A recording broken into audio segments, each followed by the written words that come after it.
दिनेश नंदिनी डालमिया का एक उपन्यास है आंख मिचौली। आज हम इसी की बात करेंगे और खास तौर पर इसकी नायिका रेणु की। रेणु की कहानी एक ऐसी कहानी है जो जुनून, दिल टूटने और फिर सपनों के बिखरने की एक बहुत ही गहरी और साइकोलॉजिकल जर्नी पर ले जाती है। बस ये एक लाइन सोचिए, ये एक लाइन ही रेणु के पूरे कैरेक्टर को बता देती है। कितनी जबरदस्त आज़ादी की सोच, कितनी एम्बिशन, और बस यहीं से उसकी एक अनकन्वेंशनल, एक बिल्कुल अलग कहानी की शुरुआत होती है। तो चलिए कहानी के पहले चैप्टर पर चलते हैं। यहां हम देखेंगे कि रेणु का एक ऐसा गोल था, एक ऐसा जुनून जिसने उसकी पूरी जवानी को, उसके हर फैसले को डिफाइन किया।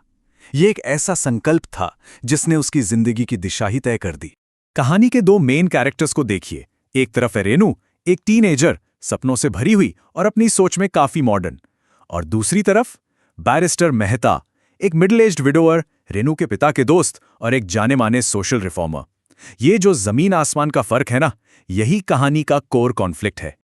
और ये फर्क सिर्फ सोच या जनरेशन का नहीं था, उम्र का फासला देखिए, पूरे 30 साल का।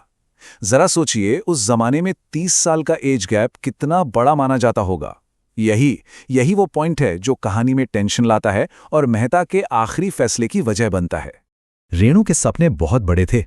वो बैरिस्टर मेहता की सिर्फ पत्नी नहीं बनना चाहती थी, बल्कि समाज सुधार में उनकी पार्टनर बनना चाहती थी। वो लक्ष्मीबाई या जोन ऑफ आर्क की तरह एक रेवोल्यूशनरी बनना चाहती थी। उसका विजन था कि वो औरतों को पुरानी परंपराओं के बोझ से आज़ाद कराएगी। उसे लगता था कि मेहता के सपोर्ट से वो एक बड़ी राइटर या आर्टिस्ट बन सकती है। उसे पूरा यकीन था कि उनका कॉमन पर्पस हर मुश्किल को पार कर लेगा। तो अब हम कहानी के उस टर्निंग पॉइंट पर आते हैं। वो एक पल जिसने रेणु की पूरी दुनिया, उसके सारे सपनों को एक झटके में चकनाचूर कर दिया। तो सिचुएशन ये है कि रेणु के पिता उसकी तरफ से शादी का प्रपोजल लेकर मेहता के पास जाते हैं। अब सबसे बड़ा सवाल, क्या बैरिस्टर मेहता हां कहेंगे? जिस एक जवाब के लिए रेणु सालों से जी रही थी, वो अब मिलने वाला था। और जवाब आता है, ये पागलपन है। बस इतना ही। मेहता के खत के ये शब्द रेणु के सारे सपनों पर एक हथौड़े की तरह गिरे। उन्होंने अपने खत में साफ साफ लिखा कि वो इस शादी के बारे में सोच भी नहीं सकते।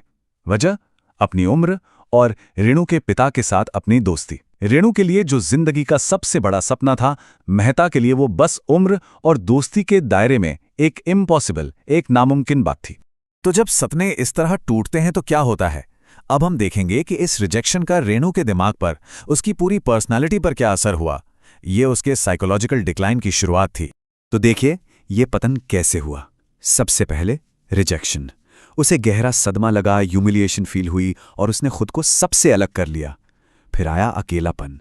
पढ़ना लिखना जो कभी उसका पैशन था, उसने सब कुछ छोड़ दिया। फिर उसकी एक टीचर ने उसे एनकरेज किया और उसका सारा दर्द, उसकी सारी उथल पुथल पोएट्री बनके कागज पर उतरने लगी। और फिर ब्रेकडाउन। उसे बेहोशी का पहला दौरा पड़ा। ये एक सिग्नल था कि अब दिमाग का बोझ शरीर नहीं सह पा रहा। हाँ, उसकी पोएट्री के लिए उसे तारीफें तो मिली, पर वो तारीफें उस गहरे जख्म को भर नहीं सकीं। ये समझना जरूरी है। लिखना एक टेम्परेरी रिलीफ था, एक आउटलेट, लेकिन जो असली दर्द था, जो ऑब्सेशन था, वो जस का तस था। तारीफ तो बस एक मरहम थी, इलाज नहीं। और अब हम उसकी हालत के सबसे गहरे और अजीब स्टेज में आते हैं। एक ऐसा स्टेज जहां उसकी अपनी पर्सनैलिटी ही कई टुकड़ों में बिखरने लगती है। उसके अंदर जैसे कई रेणु पैदा हो गए। कभी वो एक प्रेमिका बन जाती, तो कभी एक विरहिणी प्रिया। कभी वो एक समाज सुधारिका होती, तो कभी एक फिलॉसफर। कभी कभी तो एक भक्तोपासिका। असल में उसका दिमाग हकीकत की तलखी से बचने के लिए ये अलग अलग किरदार बना रहा था। हर किरदार उसके किसी न किसी अधूरे सपने का रिफ्लेक्शन था। और बात यहीं खत्म नहीं होती। सबसे हैरान करने वाली बात यह थी कि उसे मिस्टीरियसली पता चल जाता था कि बैरिस्टर मेहता कहाँ हैं, किससे मिल रहे हैं, क्या कर रहे हैं। ये लगभग सुपरनैचुरल था। ये एक डरा देने वाला सिम्टम था जो दिखाता था कि उसका दिमाग अब हकीकत से कितना दूर और सिर्फ एक इंसान पर कितना ज्यादा फिक्सेटेड हो चुका था। मूर्छा शब्द का जिक्र पहले भी आया था, यानी बेहोशी का दौरा। रेणु के लिए ये दौरे अब आम हो गए थे और ये लंबे भी होते जा रहे थे, बार बार होते थे। ये सिर्फ बेहोशी नहीं थी, ये उसके अंदर चल रहे साइकोलॉजिकल तूफान का एक फिजिकल सिम्टम था जो बता रहा था कि हालत कितनी गंभीर है। अब कहानी से एक कदम पीछे हटते हैं, क्योंकि इस कहानी के पीछे एक और कहानी है, एक असली कहानी। जैसा कि लेखिका खुद बताती हैं, ये सिर्फ कल्पना नहीं है। और ये जानने के बाद ये उपन्यास और भी ज्यादा पर्सनल और दुखद लगता है। अपनी किताब के फॉरवर्ड में दिनेश नंदिनी डालमिया खुद ये राज खोलती हैं, रेणु उनकी असली जिंदगी में उनकी पड़ोसी थीं। सोचिए, ये कोई फिक्शनल कैरेक्टर नहीं था, ये एक जीती जागती इंसान की कहानी है जिसके दर्द को लेखिका ने अपनी आंखों से देखा था। और इसी वजह से लेखिका खुद से एक सवाल पूछती हैं, एक ऐसा सवाल जो आज भी परेशान करता है, तू उसे बचा सकती थी?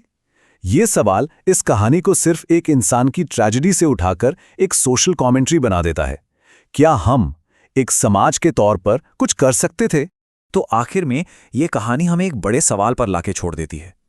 क्या ये एक असाधारण अनबिलीवेबल लव स्टोरी थी, या फिर ये एक ऐसे दिमाग की कहानी है जो सोसाइटल प्रेशर और एक रिजेक्शन के बोझ तले टूटकर बिखर गया? इसका जवाब शायद हर किसी के लिए अलग हो, और उपन्यास यही सवाल अपने पाठकों के लिए छोड़ देता है।